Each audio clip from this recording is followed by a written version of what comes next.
Bismillahirrahmanirrahim. Alhamdulillahi rabbil alamin.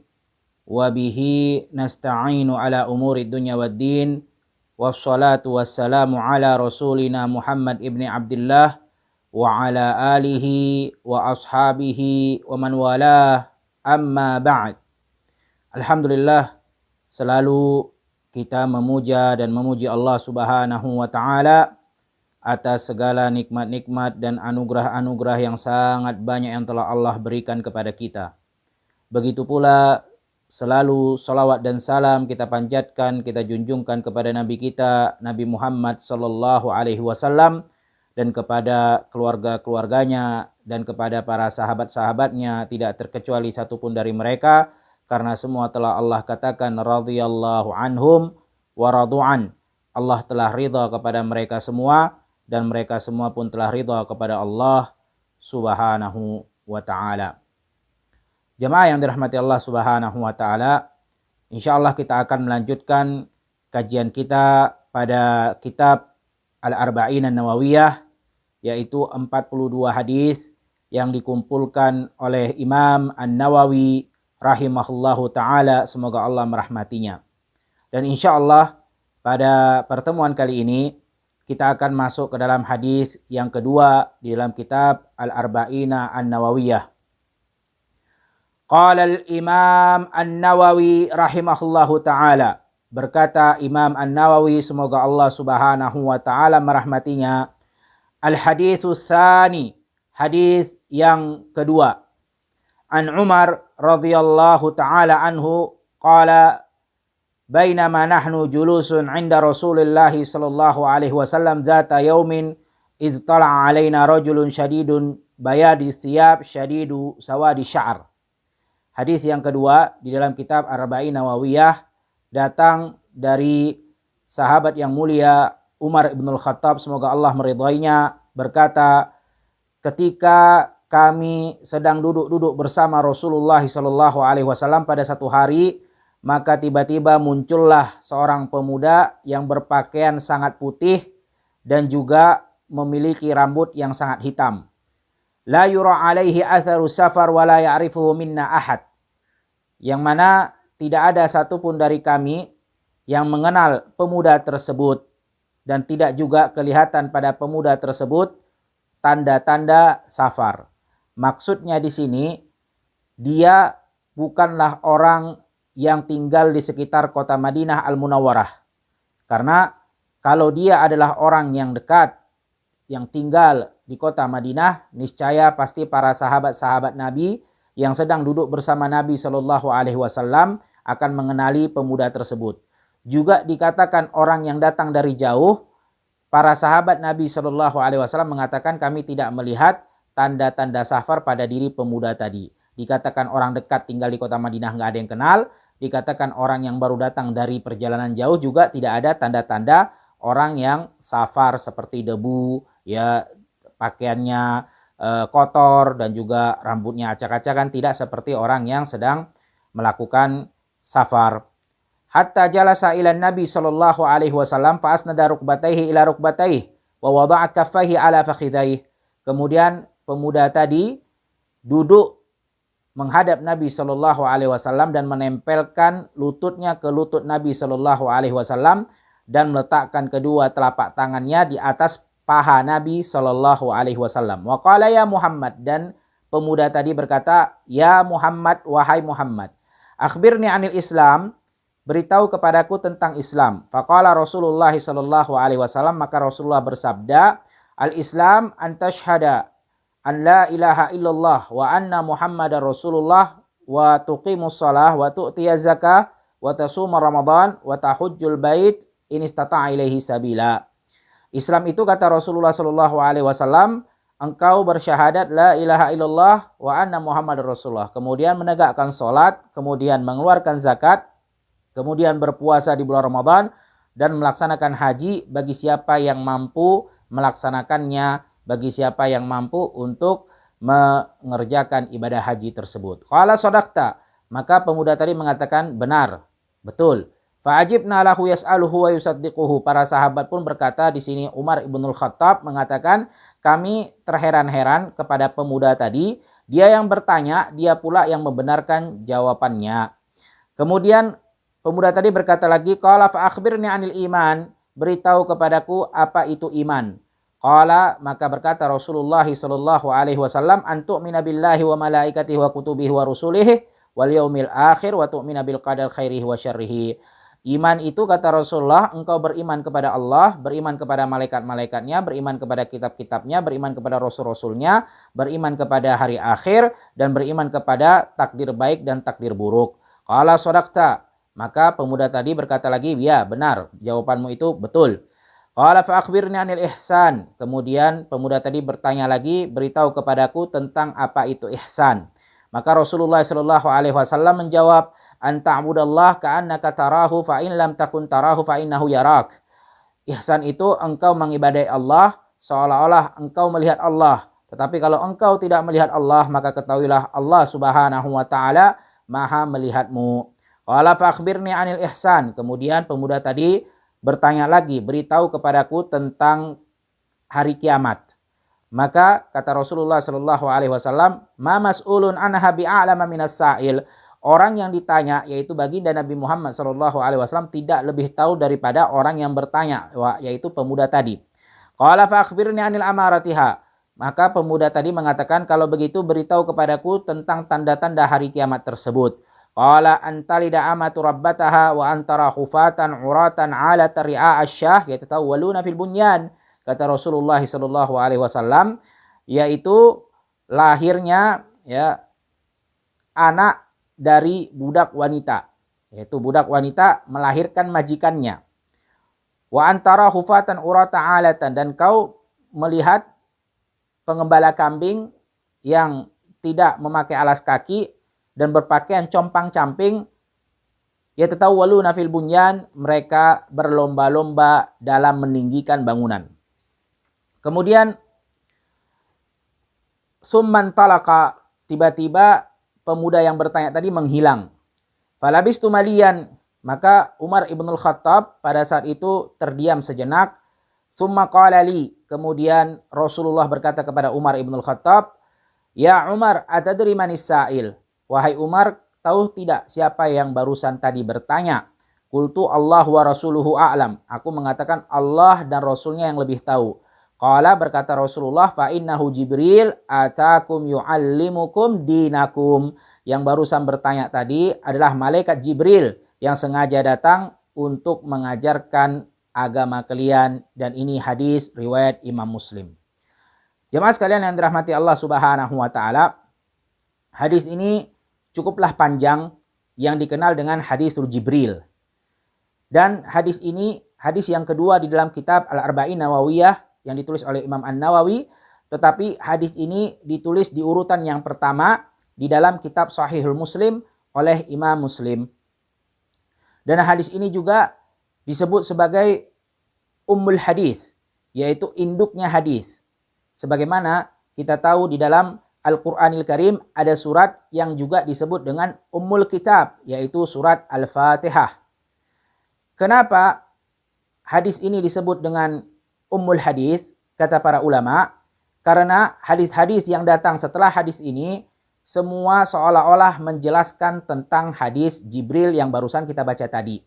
Karena hadis Jibril ini menjelaskan tentang maratibuddin, yaitu tingkatan-tingkatan agama, tingkatan-tingkatan orang yang ada di dalam agama Islam. Yang pertama adalah Islam, yang kedua adalah iman, yang ketiga adalah ihsan. Dan semua hadis-hadis Nabi SAW menjelaskan tentang perihal tersebut, yaitu tentang keislaman, tentang keimanan, dan tentang keihsanan. Sama seperti layaknya kata para ulama, Al-Fatihah disebut dengan Ummul Kitab karena seolah-olah surat-surat yang datang setelah Al-Fatihah itu menjelaskan semua perihal yang disebutkan dalam surat Al-Fatihah, yaitu tentang tauhid uluhiyah, tauhid rububiyah, begitu juga tauhid asma wa sifat, dan juga perihal tentang hari kiamat, tentang surga dan neraka, dan perihal lain-lainnya.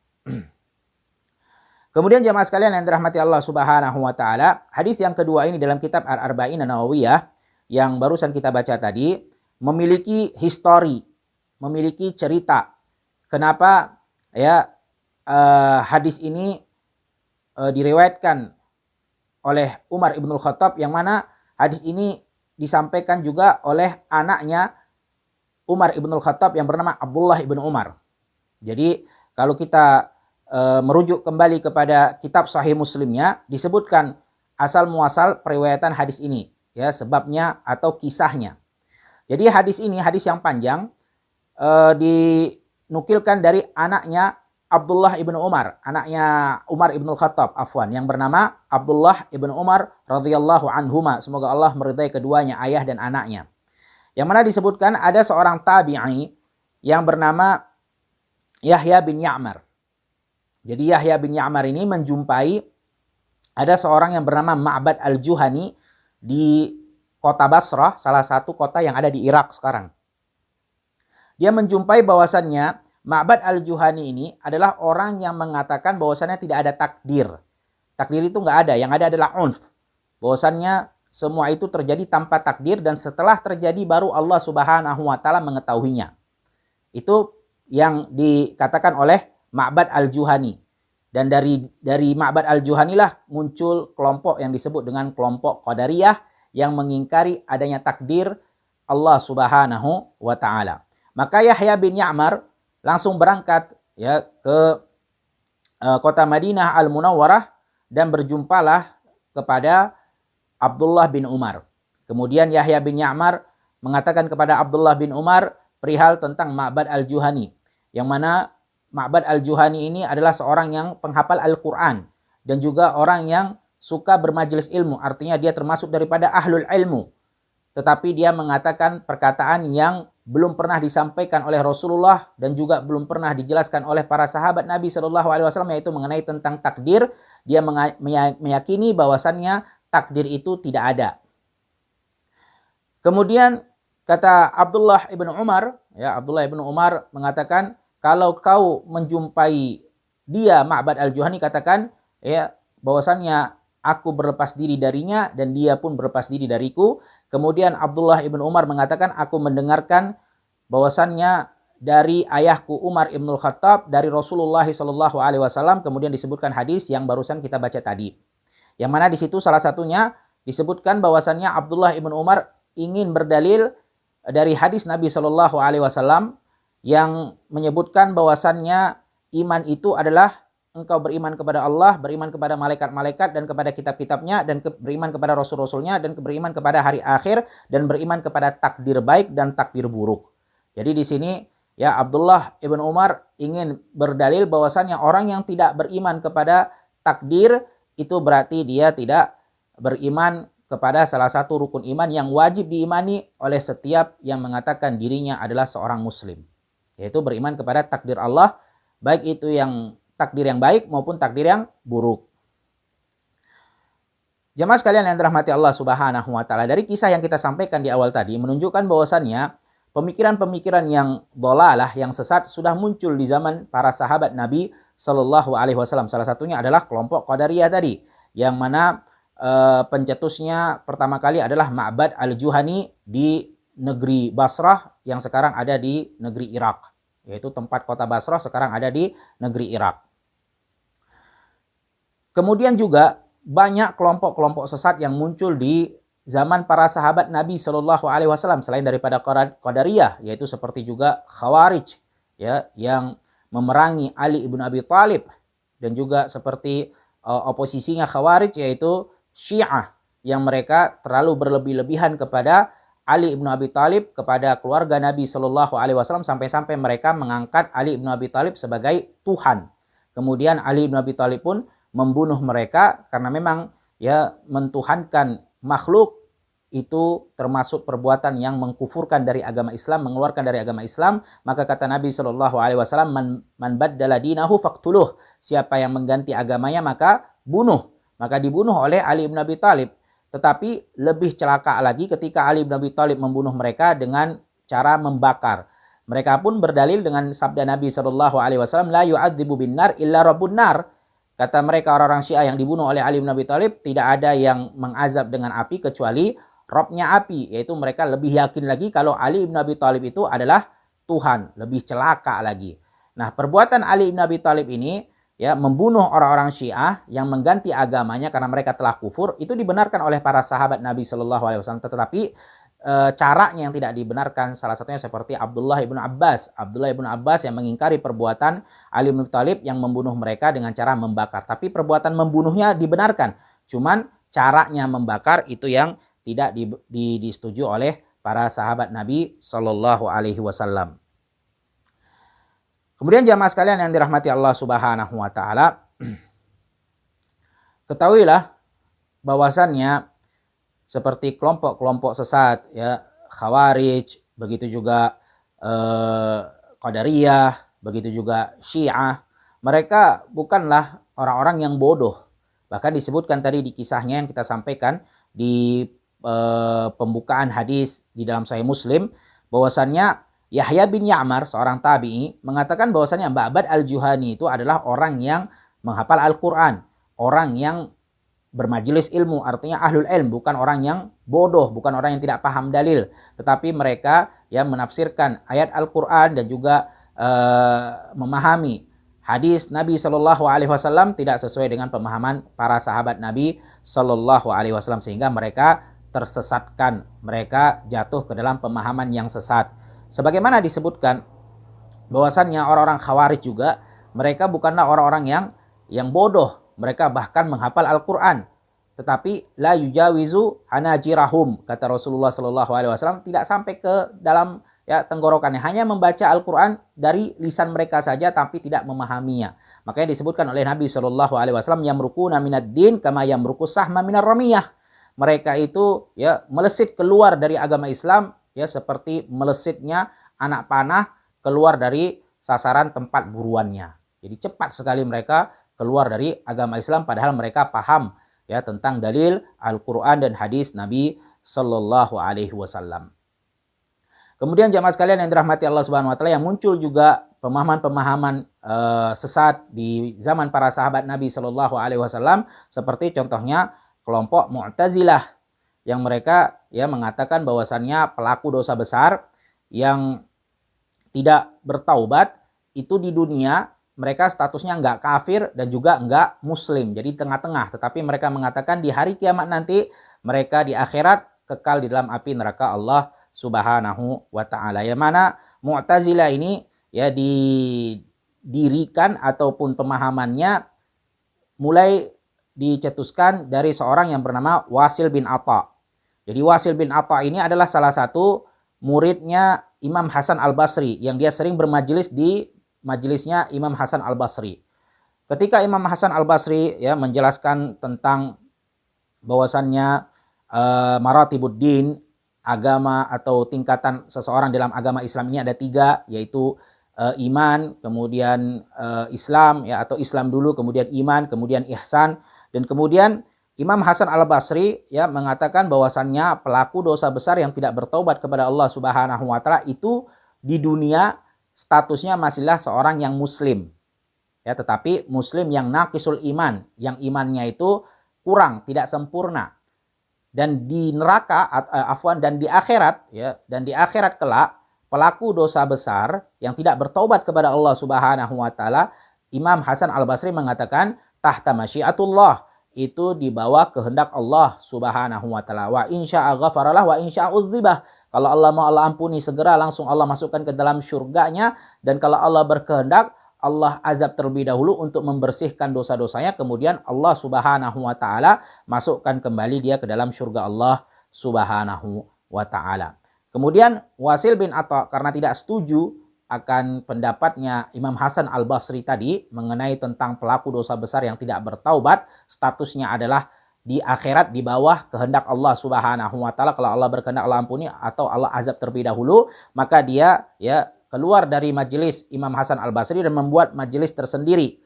Dan di majelisnya tersebut juga diikuti oleh seorang ahli ibadah yang bernama Amr bin Ubay.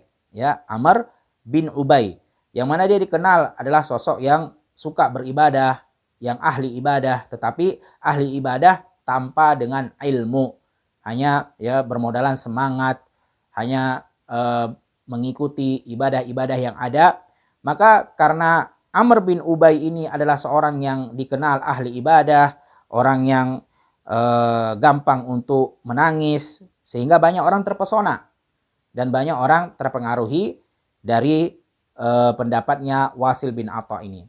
Jamaah sekalian yang dirahmati Allah Subhanahu wa taala, dari sini kita mengetahui bahwasannya ibadah kepada Allah Subhanahu wa taala itu haruslah berdasarkan dengan ilmu. Tidak bisa hanya bermodalan semangat. Karena hanya semangat saja kita tidak akan mendapatkan ya kebenaran. Karena sebagaimana disebutkan al-ilmu qabla qauli wal amal, berilmu dulu baru kita berucap dan beramal. Banyak orang-orang ya yang tersesat karena mereka hanya bermodal semangat, karena mereka hanya ya melihat apa yang tampak di mata mereka dari tangisan ya, dari ibadah yang begitu indah, padahal ibadah itu tidak akan menjadi indah tanpa diiringi dengan al-ilmu. Kemudian jamaah sekalian yang dirahmati Allah Subhanahu wa taala, di sini Rasulullah Shallallahu alaihi wasallam menjelaskan tentang 3 tingkatan maratibuddin, yaitu yang pertama adalah tentang Islam. Islam itu yaitu rukun Islam yang kita ketahui ada 5.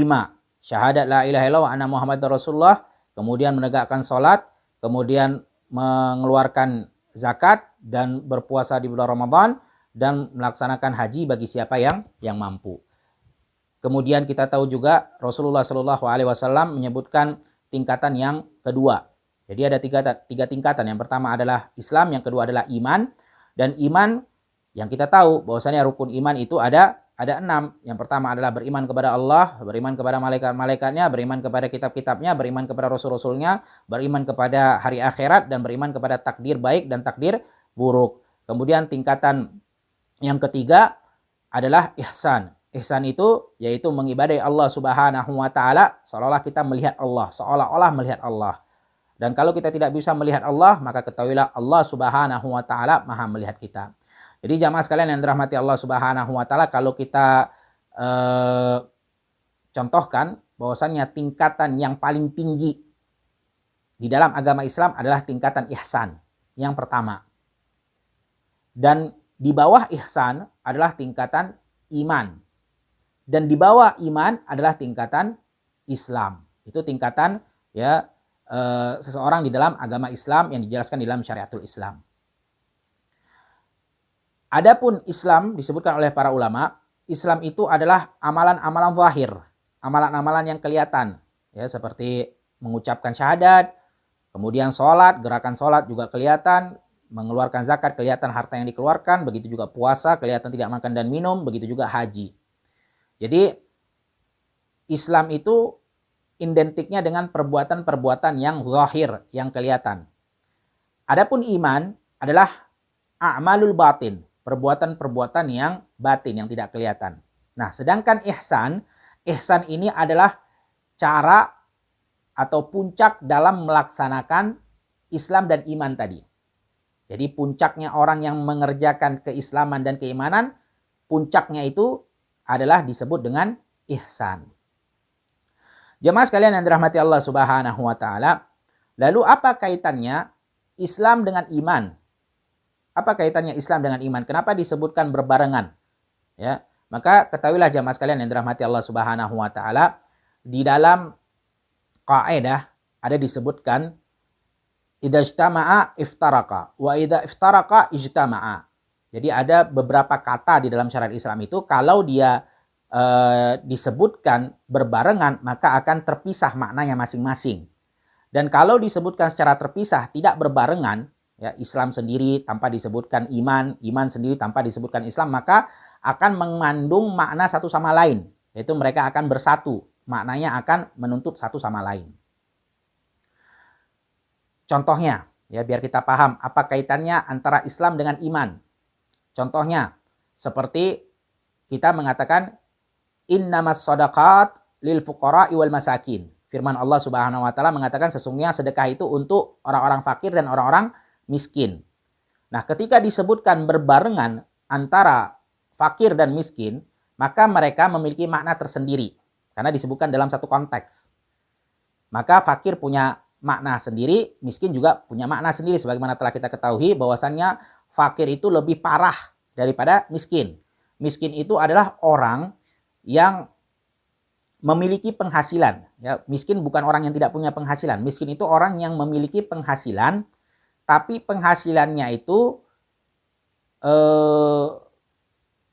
lebih daripada setengah kebutuhannya. Contohnya, kebutuhannya dalam sebulan, kebutuhan primernya adalah 4 juta. Ya, 4 juta. Sedangkan gaji dia setiap bulan adalah 2 juta. Jadi setengah daripada kebutuhannya. Penghasilan yang dia miliki setengah daripada kebutuhannya, yaitu 2 juta. Sedangkan kebutuhan primernya 4 juta dalam sebulan. Berarti itu dikatakan dia adalah orang miskin. Karena penghasilannya setengah dari kebutuhannya. Sedangkan fakir itu lebih parah daripada miskin. Fakir itu juga punya penghasilan, bukan tidak punya penghasilan. Fakir itu punya penghasilan, tapi penghasilannya itu lebih kurang daripada setengah kebutuhannya. Contohnya tadi, ya, fakir tadi memiliki kebutuhan primer setiap sebulan adalah 4 juta. Gajinya hanya 1,5 juta contohnya. Kurang daripada setengah kebutuhannya. Berarti itu disebutkan dengan kata fakir. Ya, jadi kalau disebutkan berbarengan, maka fakir punya makna tersendiri, miskin punya makna tersendiri. Tetapi kalau disebutkan secara terpisah, contohnya ya lil masakin tanpa disebutkan fakir, maka miskin ya yang diinginkan juga termasuk fakir. Ya, kalau disebutkan hanya lil fuqara saja tanpa disebutkan lil masakin, maka fakir di sini yang dimaksud juga adalah orang yang miskin. Nah, begitu jamaah sekalian yang dirahmati Allah Subhanahu wa taala. Dan banyak contoh-contoh yang lain. Seperti contohnya juga albir wa taqwa. Ketika disebutkan wa ta'awanu 'alal birri wat taqwa, maka saling tolong menolonglah atas albir dan atas at-taqwa. Ketika disebutkan berbarengan, maka albir itu punya makna tersendiri dan at-taqwa itu punya makna tersendiri. Albir itu kalau ketika disebutkan berbarengan, maka maknanya adalah amalun-amalun yang soleh, ya, ketaatan kepada Allah Subhanahu wa taala. Sedangkan at-taqwa adalah meninggalkan larangan-larangan Allah Subhanahu wa taala ketika disebutkan berbarengan. Tetapi kalau disebutkan secara terpisah, albir sendiri tanpa disebutkan at-taqwa, maka yang dimaksud daripada albir adalah perbuatan ketaatan kepada Allah, begitu juga menjauhi larangan-larangan Allah Subhanahu wa taala. Begitu juga at-taqwa ketika disebutkan secara tersendiri, maka maksudnya adalah menjauhi larangan-larangan Allah, begitu juga melakukan amalan-amalan ketaatan kepada Allah Subhanahu wa taala. Nah, begitu juga iman dan Islam. Ketika disebutkan berbarengan seperti contohnya di hadis yang kita baca di awal tadi, maka Islam punya pengertian tersendiri, begitu juga iman punya pengertian tersendiri. Islam yang dimaksud adalah amalan-amalan yang zahir, iman adalah amalan-amalan yang batin. Nah, dalilnya dari mana? Ada dalilnya, ya. Bahwasannya ketika iman dan Islam ya disebutkan berbarengan, maka memiliki makna sendiri-sendiri. Contohnya sebagaimana di dalam surat Al-Hujurat, bahwasanya Allah Subhanahu wa taala berfirman, wa qalatil a'rab, ketika orang-orang A'rab itu berkata, amanna qul lam tu'minu walakin qulu aslamna walam yadkhulil iman fi qulubikum. Ya, walamma yadkhulil iman fi qulubikum. Jadi ketika Allah berfirman, yaitu orang-orang Arabi mengatakan kami sudah beriman, maka ya di sini Allah Subhanahu wa taala memerintahkan Rasulnya untuk mengatakan, katakan ya bahwasannya kalian itu baru masuk Islam karena sesungguhnya iman belum masuk ke dalam hati kalian. Ini menunjukkan di sini apa? Ketika disebutkan Islam dan iman berbarengan, berarti Islam itu punya makna sendiri, yaitu amalan-amalan zahir, sedangkan iman punya pengertian juga tersendiri. Nah, begitu juga dalil yang lain yang menunjukkan bahwasannya kalau Islam disebutkan secara tersendiri, maka juga mengandung makna iman. Sebagaimana Rasulullah Shallallahu Alaihi Wasallam bersabda, al Muslim man salima ya muslimuna min lisanihi wa yadih. Muslim itu adalah siapa yang selamat darinya, yaitu dari gangguannya, baik itu dari perbuatan ataupun lisannya. Itulah seorang Muslim. Nah, itu jamaah sekalian yang dirahmati Allah Subhanahu wa ta'ala. Begitu juga ada dalil yang lain ya menunjukkan bahwasannya ketika disebutkan iman berbarengan satu konteks, di dalam satu konteks iman dan Islam disebutkan berbarengan, maka memiliki makna yang terpisah-pisah atau tersendiri-sendiri. Contohnya sebagaimana sabda Rasulullah SAW, al-iman bid'ah wa sab'una syu'bah. Bahwasannya ya iman itu ada 72 cabang. Fa'alaha kalimatun la ilaha illallah, dan yang paling tinggi adalah kalimat la ilaha illallah, wa adnaha imatatun aza anit tariq. Ya yang paling rendah adalah menyingkirkan gangguan dari jalan. Wal haya syu'batun minal iman, dan malu itu bagian cabang daripada keimanan. Di sini ya ketika disebutkan bahwasannya iman itu ada 72 cabang, salah satu cabangnya adalah menghilangkan gangguan dari jalan, dan itu adalah perbuatan Islam. Begitu juga disebutkan bahwasannya iman yang paling tinggi adalah kalimat la ilaha illallah, dan itu adalah perbuatan Islam, menunjukkan bahwasannya iman dan Islam kalau disebutkan dalam satu konteks maka memiliki makna ya tersendiri. Kemudian jamaah sekalian yang dirahmati Allah Subhanahu wa taala, adapun ihsan, ya kalau tadi sudah kita sebutkan tentang Islam dan iman. Adapun ihsan sudah kita sampaikan di awal tadi adalah bentuk puncak tertinggi dalam melaksanakan Islam dan iman. Kenapa? Karena orang yang ihsan itu adalah orang yang sudah betul-betul ikhlas dan betul-betul khusyuk untuk Allah Subhanahu wa taala. Seperti apa contohnya? Yaitu dia mengibadahi Allah seolah-olah seperti melihat Allah. Nah, ini perlu kita ketahui jamaah sekalian. Seolah-olah melihat Allah bukan berarti melihat Allah dengan mata kepalanya di dunia. Ini tidak. Ya, karena akidah Ahlussunnah wal Jamaah meyakini bahwasannya Allah Subhanahu wa taala tidak bisa dilihat di dunia. Hanya bisa nanti kita akan melihatnya di surga Allah Subhanahu wa taala. Sebagaimana Nabi SAW bersabda, "Innakum lan tara rabbakum hatta tamutun." Kalian tidak akan pernah bisa melihat Allah di dunia sampai kalian mati, yaitu sampai kita nanti dibangkitkan lagi di akhirat ketika dimasukkan ke dalam surga Allah, maka kenikmatan yang paling besar di surga Allah adalah melihat wajah Allah Subhanahu wa ta'ala. Dan juga dalilnya bahwasannya Allah Subhanahu wa ta'ala tidak bisa dilihat di dunia, sebagaimana Allah Subhanahu wa ta'ala berfirman ketika mengkisahkan tentang Nabi Musa yang melihat atau ingin melihat wajah Allah Subhanahu wa ta'ala, meminta kepada Allah agar diperlihatkan zatnya Allah Subhanahu wa ta'ala di dunia. Maka pada saat itu Allah mengatakan, unzuri ila jabal ya fa in istaqarra makanaha fasawfa tarani. Lihatlah ke gunung itu, kalau memang gunung itu bisa kokoh, ya tidak hancur, maka engkau akan bisa melihatku. Maka tiba-tiba ya jabal itu, gunung itu hancur, fasarra Musa sa'iqa, kata Allah Subhanahu wa taala, dan tiba-tiba juga Musa alaihi salam pingsan. Ya, Allah Subhanahu wa taala baru menurunkan cahayanya saja, belum menampakkan zatnya, gunung sudah hancur. Begitu juga Nabi Musa alaihi salam pingsan, dan di sini disebutkan oleh para ulama menunjukkan bahwasannya Allah Subhanahu wa taala tidak bisa dilihat di dunia, ya berbeda dengan pemahaman orang-orang sufi ya. Mereka mengatakan bahwasannya Syekh Abdul Qadir Al-Jailani telah melihat Allah dan Allah telah memberikan kepadanya kun, yaitu jadi maka jadilah. Ini adalah pendapat yang batil. Allah Subhanahu wa taala tidak bisa dilihat di dunia, tetapi seolah-olah, yaitu melihat Allah dengan apa? Dengan hati, dengan ilmu, dengan pengetahuan. Ketika dia mengetahui bagaimana sifat Allah Subhanahu wa taala, maha mengawasi, maha melihat, bahwasanya Allah Subhanahu wa taala maha mengetahui, ilmunya meliputi segalanya, maka di situ dia seolah-olah melihat Allah Subhanahu wa taala. Itu maksud ya, seolah-olah engkau melihat Allah, bukan melihat dengan mata kepalanya di dunia, tetapi melihat dengan hatinya, dengan ilmunya, dengan pengetahuannya, dengan dia mengerti sifat-sifat Allah Subhanahu wa taala, nama-nama Allah Subhanahu wa taala. Itu maksud daripada seolah-olah engkau melihat Allah Subhanahu wa taala. Dan kalau kita tidak bisa melihat Allah, maka ketahuilah bahwasannya Allah Subhanahu wa taala maha melihat kita. Jamaah sekalian yang dirahmati Allah Subhanahu wa taala.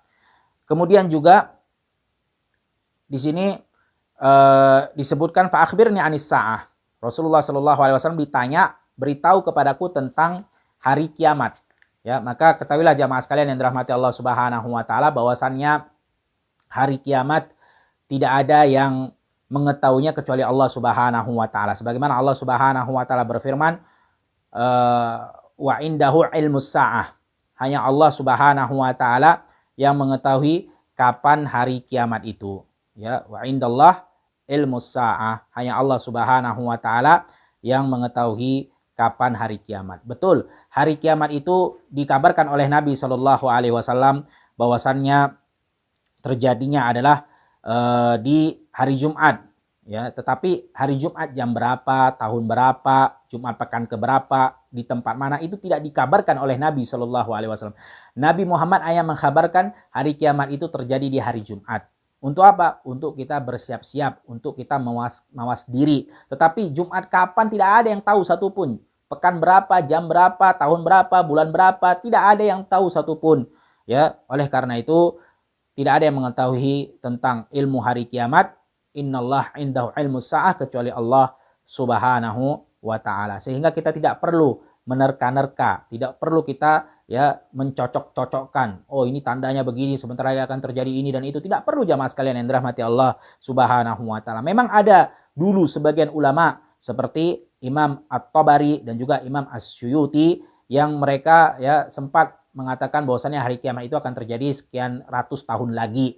Tetapi ya walaupun mereka adalah para ulama, tetap ya tidak ada kebenaran kecuali dari Allah dan Rasulnya.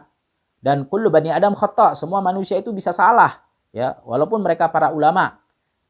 Karena tidak ada yang mengetahui kapan secara detailnya hari kiamat itu akan terjadi kecuali Allah Subhanahu wa taala. Kemudian jamaah sekalian yang dirahmati Allah Subhanahu wa taala, di sini Rasulullah Shallallahu alaihi wasallam ditanya tentang tanda-tanda hari kiamat. Maka Rasulullah Shallallahu alaihi wasallam menjawab bahwasannya tanda hari kiamat itu adalah seorang budak wanita melahirkan majikannya, ya, melahirkan majikannya. Nah, di sini jamaah sekalian yang dirahmati Allah Subhanahu wa taala, ada dua tafsiran atau dua penjelasan dari para ulama. Maksudnya seorang budak melahirkan majikannya, yaitu di tanda-tanda hari kiamat itu banyaknya terjadi peperangan. Sehingga ketika banyak terjadi peperangan, maka banyaklah didapati budak-budak wanita. Saking banyaknya budak wanita, majikannya tadi, tuannya tadi ya mensetubuhi budak wanita tadi, kemudian budak wanita itu hamil dan melahirkan anak majikannya. Ini adalah penjelasan yang pertama dari para ulama. Penjelasan yang kedua disebutkan juga oleh para ulama, yaitu banyaknya anak-anak yang durhaka kepada ibunya, durhaka kepada orang tuanya. Sehingga orang tuanya dijadikan seperti budak, ya, disuruh untuk mengurus anaknya, mengurus rumahnya, mengepel rumahnya, membersihkan rumahnya dan seterusnya, seperti pekerjaan-pekerjaan ya seorang pelayan, seorang pembantu. Dan itu adalah perbuatan durhaka. Anaknya ya mempekerjakan atau memerintahkan orang tuanya untuk hal-hal yang tidak pantas dikerjakan oleh orang tuanya. Nah, itu adalah penjelasan yang kedua. Kemudian kata Rasulullah Shallallahu alaihi wasallam, wa antara hufatan uratan alatan ri'asyah yatatawwaluna bil munyan, yaitu orang-orang pengembala kambing yang tidak beralas kaki, tidak berpakaian yang rapi, compang-camping, itu mereka memiliki bangunan yang besar dan mereka berbangga-bangga dengan bangunan tersebut. Jadi sini jamaah sekalian yang dirahmati Allah Subhanahu wa taala, maksudnya di sini bukan berarti kita tidak boleh memiliki bangunan, tidak boleh memiliki bangunan yang tinggi ya, atau memiliki harta, gedung dan lain-lainnya, tidak. Tapi di sini maksudnya ya, kita tidak boleh berbangga-bangga. Jadi salah satu tanda hari kiamat itu, sebelum ditegakkannya hari kiamat, banyak orang berbangga-bangga ya dengan urusan dunia, dengan harta yang dia miliki, dengan bangunan yang tinggi yang dia punya. Nah, ini yang dilarang di dalam agama Islam, karena kita tidak perlu untuk membangga-banggakan dengan urusan dunia ya, karena dunia ini hanyalah sementara, dunia ini qarib, dunu, sebentar. Amaru ummati bamaina sitin ila sabain, umur umat Nabi Muhammad antara 60 sampai 70 aja, sebentar saja kemudian akan ditinggalkan ya, dan akhirat yang kekal selama-lamanya. Jadi tidak pantas kita membangga-banggakan diri dengan urusan dunia. Tetapi bukan berarti kita tidak boleh punya dunia, boleh, tapi untuk membangga-banggakan diri yaitu saling berlomba-lomba siapa bangunan yang paling tinggi, siapa bangunan yang paling besar, maka ini tidak dibenarkan di dalam Islam. Kemudian tiba-tiba hilang. Siapa itu? Pemuda tadi, yang rupanya adalah malaikat Jibril. Jadi malaikat Jibril itu dia menjelma menjadi seorang pemuda laki-laki, kemudian bertanya kepada Rasulullah Shallallahu Alaihi Wasallam untuk mengajarkan para sahabat-sahabat Nabi yang sedang duduk di sekitar Rasulullah tentang urusan agama mereka. Jadi jamaah sekalian yang dirahmati Allah Subhanahu Wa Taala, malaikat Jibril ya disebutkan dalam hadis yang sahih dari Aisyah Ummul Mukminin bahwasannya Rasulullah Shallallahu Alaihi Wasallam hanya melihat wujud asli malaikat Jibril itu 2 kali semasa hidup Rasulullah Shallallahu Alaihi Wasallam. Yang pertama adalah ketika diturunkan wahyu yang pertama, yaitu surat Al-Alaq, Iqra bismi rabbikal ladzi khalaq. Di situ Rasulullah Shallallahu Alaihi Wasallam melihat sosok wujud aslinya malaikat Jibril. Kemudian yang kedua yaitu ketika Isra dan Mi'raj, ketika Rasulullah Shallallahu Alaihi Wasallam di Mi'rajkan untuk berjumpa dengan Allah Subhanahu Wa Taala, maka di situ Rasulullah Shallallahu Alaihi Wasallam melihat sosok wujud malaikat Jibril dengan wujud aslinya. Hanya 2 kali saja semasa hidup Nabi Shallallahu Alaihi Wasallam. Disebutkan oleh para ulama karena ya manusia tidak mampu untuk melihat wujud aslinya malaikat. Ya, Rasulullah SAW kecuali para rasul, dan itu pun Rasulullah SAW, Nabi Muhammad SAW hanya melihat wujud aslinya malaikat Jibril dalam masa hidupnya 2 kali. Dan disebutkan oleh para ulama, malaikat Jibril seringnya ketika menjumpai Rasulullah SAW menjelma menjadi sosoknya Dihya Al-Kalbi, seorang sahabat Nabi Sallallahu Alaihi Wasallam. Nah, itu mungkin yang bisa kita sampaikan pada pertemuan kali ini dalam pembahasan hadis yang kedua di dalam kitab Al-Arba'ina An-Nawawiyah. Wallahu a'lam bissawab. Subhanakallahumma wa bihamdik asyhadu an la ilaha illa ant astaghfiruka wa atubu ilaik. Assalamualaikum warahmatullahi wabarakatuh.